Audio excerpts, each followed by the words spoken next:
Hola, futuros colegas de la ingeniería civil. Qué gusto tenerlos por aquí.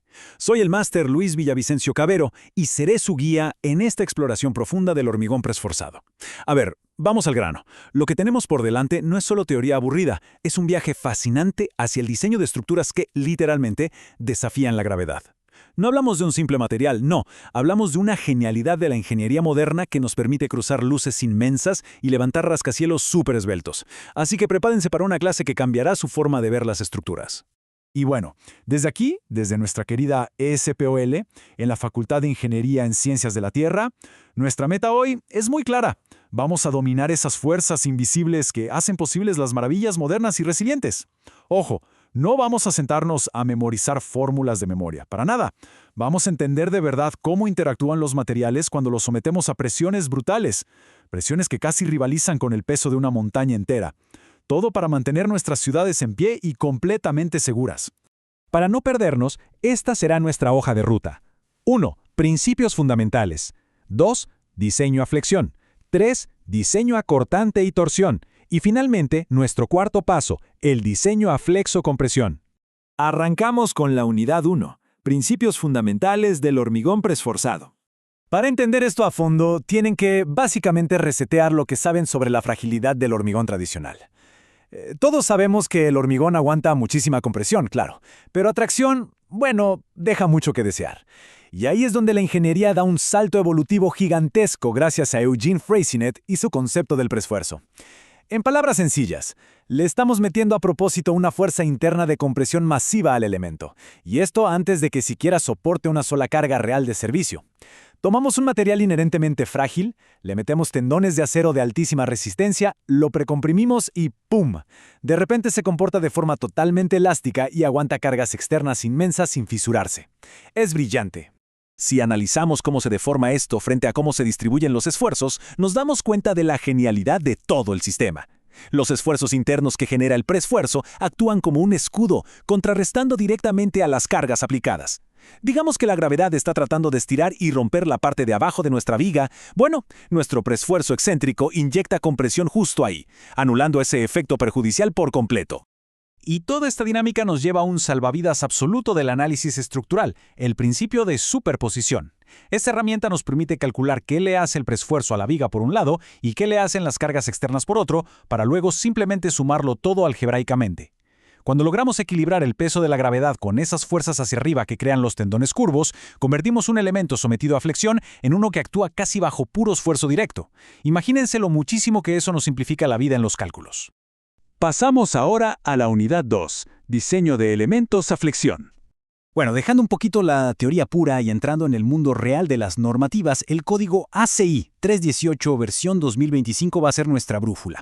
El código es muy claro y clasifica estos elementos preesforzados a flexión en tres grandes grupos: clase U, T y C. Y esta distinción es súper crítica. Todo depende de cuánta tracción permitimos en la fibra extrema del hormigón. La clase U asume un comportamiento no fisurado. La clase T es una zona de transición donde ya permitimos un poquito de tracción y la clase C asume que definitivamente la sección ya se fisuró. Elegir la clase correcta desde el inicio nos va a dictar qué tan estrictos tenemos que ser luego con los cálculos de deflexión y fisuración. Fíjense en un detalle fascinante cuando comparamos normativamente las losas bidireccionales con y sin preesfuerzo. Resulta que el código te exige un nivel mínimo obligatorio de esfuerzo de compresión en las losas bidireccionales. Si su diseño por algún motivo no alcanza ese umbral mínimo de precompresión, pues la norma es estricta. El elemento pierde su categoría y tiene que diseñarse enteramente como hormigón convencional no preesforzado. Literalmente, si no cumplen el mínimo, pierden de golpe todas las ventajas mecánicas increíbles de las que hemos estado hablando. Pensemos en cómo el preesfuerzo actúa físicamente sobre la geometría misma del elemento. Las fuerzas internas empujan justo en la dirección opuesta a las cargas de fuera. Esto es increíble porque no solo da resistencia, sino que literalmente domina la forma de la estructura bajo condiciones de servicio. El preesfuerzo elimina o reduce muchísimo esas deflexiones gigantescas que nadie quiere ver y evita que aparezcan grietas objetables, asegurándonos de que la obra dure muchísimos años sin problemas. Vamos con la unidad 3, diseño a cortante y torsión. A ver, si la flexión es una fuerza que podemos calcular y predecir súper bien, el cortante y la torsión son la verdadera pesadilla. Son fuerzas caóticas, impredecibles, y hay que domarlas con muchísimo cuidado para evitar que el alma de nuestras vigas falle repentinamente por tensión diagonal. ¿Y cómo visualizamos esta amenaza? Con un clásico, el círculo de Moore. Aquí pasa algo mágico con el preesfuerzo. Esa precompresión axial que inyectamos agarra todo el círculo de Moore y lo empuja elegantemente hacia la izquierda, directo a la zona de compresión. Esto reduce drásticamente los esfuerzos principales de tracción y cambia el ángulo de cualquier posible grieta, haciéndolo menor a los típicos 45 grados de una viga convencional. Y ojo, que no solo nos ayuda el desplazamiento en el círculo de Moore. El trazado parabólico de los tendones es un aliado gigantesco. Al seguir una curva, esa fuerza de preesfuerzo se descompone.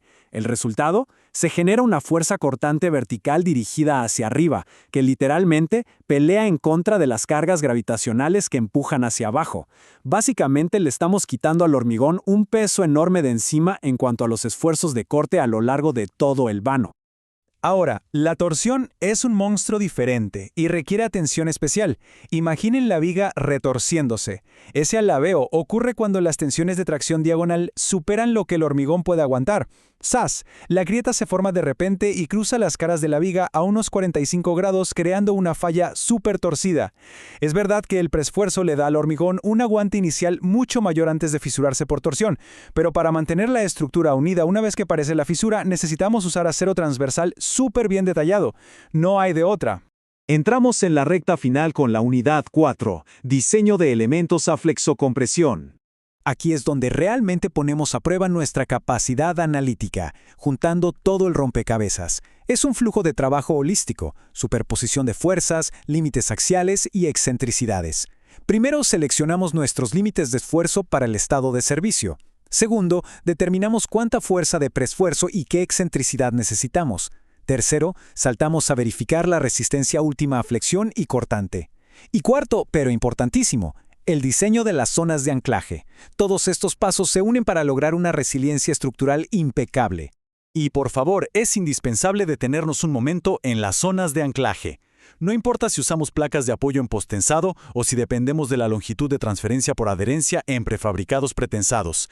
Estas zonas reciben unas fuerzas colosales súper concentradas. Hablamos de presiones locales altísimas. Si no hacemos un detalle minucioso de la armadura de confinamiento en esa longitud finita para asegurar que la fuerza se disperse suavemente, el hormigón literalmente va a estallar bajo tanta presión. Es un detalle absolutamente crítico. A medida que integramos toda esta inmensa cantidad de información técnica, no perdamos de vista el bosque por ver los árboles. Nuestro verdadero objetivo se resume a la perfección en esta idea central de la ingeniería. El fin primordial por el cual usamos esta tecnología es la funcionalidad y la seguridad. Diseñamos meticulosamente para garantizar que la estructura se comporte de manera predecible, elegante y segura durante todos y cada uno de los días de su vida útil. Bueno, hemos recorrido un terreno extraordinario hoy. Empezamos en la pura teoría fundamental y llegamos hasta las complejidades de las normativas, el cortante y los anclajes. Entender a fondo todo esto es exactamente lo que separa a un buen calculista de un profesional de la ingeniería verdaderamente brillante. Así que, para despedir esta clase, quiero dejarles un reto. Ahora que entienden cómo manejar estas fuerzas invisibles y estos equilibrios milimétricos, ¿cómo van a aplicar estas herramientas para innovar y construir las ciudades del futuro? El desafío está totalmente en sus manos. Ha sido un verdadero gusto presentarles esta materia. Nos vemos en la próxima exploración estructural.